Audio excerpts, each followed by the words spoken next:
Presiding Officer, dear colleagues, susundan ko lang po yung kay Senator Risa, Senator Judge Risa at Senator Judge JV at yung ibang nagtanong sa admission against interest.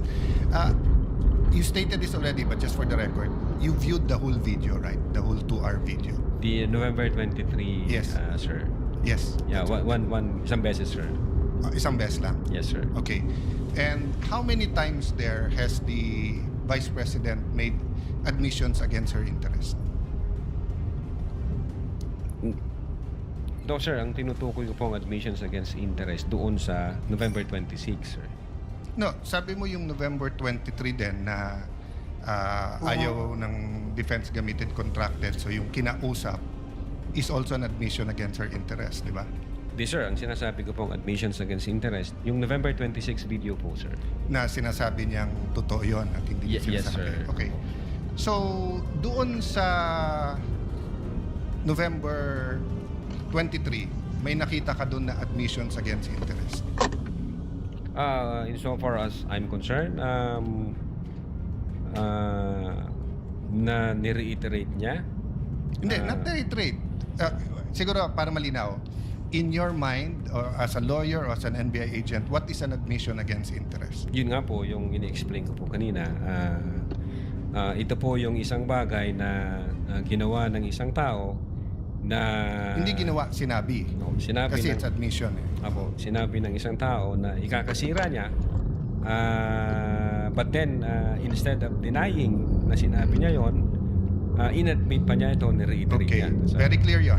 And you and Agent John Mark Kalilong said that the basis of the investigation was the November 23 video, the basis sa inyong affidavit of investigation sa file ng kaso is certain portions of the November 23 video. as well as So, the November, as well as the other evidence. Okay. Opo. Sa November 23, ilan ang admission niya against interest?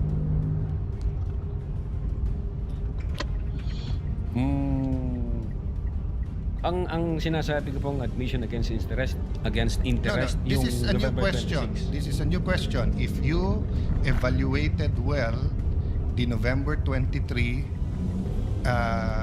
video, is there any circumstance in that video that you believe that the Vice President made admissions against her interest?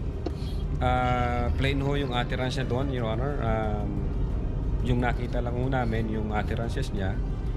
Insofar as I'm concerned, yung admission against interest nangyari nung November 26. Mr. Witness, sagutin niyo na lang ako. Lahat ng admissions are utterances. Yes, sir. Okay? Admissions is verbal. Diba? Hindi ito yung parang admission sa court.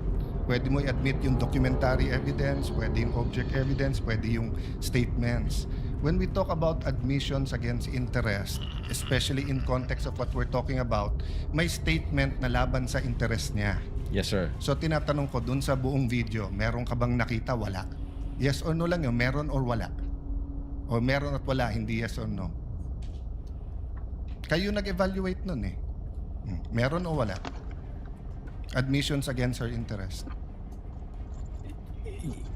Yes, sir. The fact na in-utter niya yun. Which one nga? So meron ilan at ano yun? A little leeway, Mr. Presiding Officer, kasi hindi natukoy masyado yung tanong. Senator Judge Alan may proceed. Yeah. So which statement that? That one you're mentioning now. So yung sagot mo meron. Ang understanding ko, sir, nung sinabi ko yan, I'm referring to the November 26, 2024. Mr. Witness, paulit-ulit tayo. Yes, sir. Burahin mo na yung pinag-uusapan natin you're referring to. I'm asking you a direct question. Yes, Sa sir. November 23, meron o wala bang statements na you will consider in your professional as a lawyer and as an NBI agent in charge of investigating this? Meron ba siyang admissions against interest? Ang tinutukoy ko lang po again, Your Honor, yung 26. No, I don't care. Wala po yung 23. I'm sorry. I don't care, Mr. Presiding Officer, kung anong tinutukoy mo. I'm asking you a direct question. November 23 video. Meron o wala siyang admissions against her interest doon? Attorney Lotok, yes, no, I do not know, I do not remember. We're referring to November 23, not 26. Yeah. I do not know, sir. Ang Oh, you do not know. nire-refer ko na... Yeah, don't tell me admission- na. So you do not know. Okay. When she said, kung papatayin ako, may kausap na ako, patayin niyo yung tatlo. Is that an admission against interest? Yes or no? Based on that utterance, sir, yes, I think so. Yes. O kakasabi mo lang kanina, I don't know. Ngayon, yes.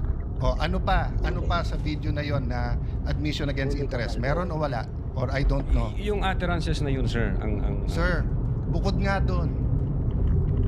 to me, sir, yung utterances na yun, that's admission against Sir, interest. klaro na yon. Tinanong ka na ng presiding officer, sagot mo, I don't know. Tinanong kita ng diretso na sa video, biglang you know, biglang sasabihin mo na yun utterance na yon. So ang tanong ko na ngayon, bukod doon, aside from that, Sir, ulitin ko po yung sagot ko. no, you don't need to answer. Yung sinabi ko po na no, I'm admission asking against you, interest. aside from the utterance, the statement, na kung papatayin nila ako, patayin sila, is there any other utterance during in that video that you would consider admission against In so far interest? as I remember, wala na po yun. Wala na, okay. When the Vice President said, yung pinamigay sa DepEd, isn't that an admission against her interest kung may pinamigay? Lagas. Siya po yung namigay, Lag, sir. si Tolo. So, ikaw ang nanood ng Toto. video, ikaw nag-evaluate, ako pa magsasabi sa iyo kung ano laman ng video. Akala ko ba, tinignan nyo ng mabuti yung video? Bakit hindi mo alam yung laman ng video? EDSW, ano yun? Sir, pwede ko pong tingnan yung sinasabi No, niyo. no, so you Specific. do not know what the alaman ng video. Again, tinignan ko po ang video one time and ang nag-review po ng video yung agent ng KP. Yes, but you're the agent in charge and you're the one who filed the affidavit. Okay, Yes, sir. next question. Nung sinabing mag-people power, tapos ang sinabi niya, hindi yun yung solusyon. O kung nag-people power, sino magiging presidente? Kung nag-people power at mawawala ang Pangulong Marcos, sino magiging presidente? Siya, sir. Oh, so hindi ba admission against her interest din? Siguro sa interest niya maging presidente. Pero ang sinabi niya, what? I think so, sir. Okay. So I mentioned 3. So my next question. When you have an admission against interest, do you take the whole admission or you can cut it up into parts? Again, Your Honor, yung If my admission against interest is 1 sentence or 1 paragraph or 3 sentences, can you take 1 sentence and say yun lang yung admission and the 2 other sentences are not? Can you divide I think it up? it should be the whole, sir. The whole sentence. So the whole sentence niya, nung sinabi niyang kung papatayin ako, is pinagbibintangan niya yung tatlo na papatayin siya. So if you say it's an admission against interest and you believe it, you also have to believe na papatayin siya ng tatlo. The same thing, if you're going to say na namudmud siya sa DepEd, ang sinabi niya galing sa First Lady yung pera. So you're also going to have to believe that.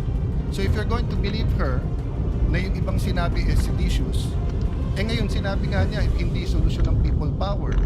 So as the evaluator, bakit hindi consistent yung evaluation niyo nung video? No, I think yung in so far as people power is concerned, I think sinabi niya yata na yes ma'am, natutuwa ako dun sa ginagawa niyo. Hindi eh. You know? But pwede ko pong ulitin. Let the record speak for itself. It's on Yes, sir. page 26. Same paragraph nung sinabi niyang papatayin, no? But having said that, last question, no? Bakit sa cybercrime ni-refer? Ba't hindi sa anti-terrorism or sinabi mo meron Intel Group? Bakit sa cybercrime? Your Honor, my cyber aspect po kasi yung violation. Okay. What are the aspects of the alleged threat? One is the cybercrime grave threat. The other one is a possible assassination threat, right? No, Your Honor, yung sinasabi kong my cyber aspect, the utterances was made through Through cyber. And by- the utterance, in accordance with you, constitute grave threat. Yes, sir. But if she meant it, and if it is true, and if it is accurate, it's also an assassination plot, isn't it? Kung totoo yung utterance niya, napapapatay kita, may kausap na ako, hindi ba assassination plot yun? Maybe, sir, yes. No, hindi maybe. NBI kayo nag-aano eh. May nagsabi sa presidente, papatayin kita. How much plain can that be as an assassination plot? That's why, sir, may validation process. That's why may validation. Kaya yun yung tanong ko. Ano ba mas mabigat, yung assassination plot o yung cyber aspect? No, Your Honor. Under No, the- diretsong tanong. Hindi no. Anong mas mabigat? It's a direct question. If you were NBI director now or whatever, you were PNP chief, dalawang iniimbestigahan mo, yung cyber aspect na pwedeng cyber libel, pwedeng grave threat, at yung assassination plot, ano mas mabigat sa dalawa? Ano yung prioritize mo? Your Honor, yung cyber aspect, based on the law, mag-a-add siya ng 1 degree higher doon sa... So, magdidebate tayo kung anong higher.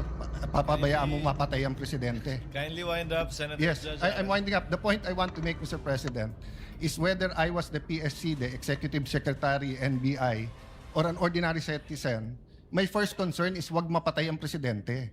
Yes, sir. But instead of the NBI director taking it upon himself, giving it to the anti-terrorist or to the intelligence, sa cybercrime binigay.